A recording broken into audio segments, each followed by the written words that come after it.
താങ്കളുടെ സഹകരണത്തിന് നന്ദി. പന്നിയാ ആറെന്റെ ഓക്കെ സാർ, ഇനി അടുത്ത ആളെ വിളിക്കാം. കുറുനരി അപ്പുറത്ത് ഇപ്പുറത്ത്. ഹലോ ഹലോ, വൈഷ്ണവല്ലേ? അതെ.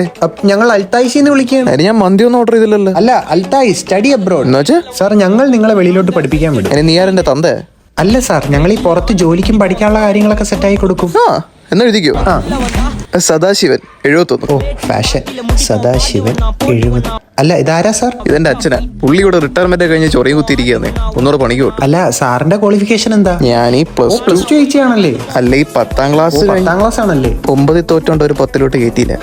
ഓ അല്ല, എന്നിതാണ് കുറെ പേര് വിളിക്കാറുള്ളത്. നിങ്ങൾക്ക് വല്ല സ്പെഷ്യാലിറ്റി വല്ലതും ഉണ്ടോ? സാർ, ഞങ്ങൾ ജർമ്മൻ ഭാഷ പഠിപ്പിച്ചിട്ട് ജർമ്മനിയിൽ വിടും. ചുമ്മാ. സത്യം സാർ. ഇതാണെങ്കിൽ വേറെ എവിടെ പോകാൻ പറ്റും? നമുക്ക് ന്യൂസിലൻഡ്, അയർലൻഡ്, പോളണ്ട്, തായ്ലൻഡിൽ പോവോ? പറ്റും സാർ. മസാജ് ഉണ്ടോ? അയ്യോ സാർ, മസാജ് ഇല്ല.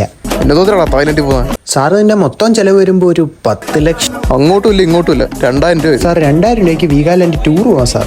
കുഴപ്പമില്ല സാർ. വീടിന് ആധാരം ഉണ്ടോ? ഉണ്ടല്ലോ. എന്നാ നമുക്കത് പണയം വെക്കാം. അത് ഓൾറെഡി പണയത്തിലാണല്ലോ. സാർ, അവിടെ ഗതിയുള്ള ആരെങ്കിലും ഉണ്ടോ? എനിക്കൊരു അനിയത്തി ഉണ്ട്. പുള്ളിക്കാരത്തി എങ്ങനെയാ സഹകരിക്കൂ? താങ്കളുടെ സഹകരണത്തിന് നന്ദി. അടുത്ത ആളെ വിളിക്കാം. Hello sir,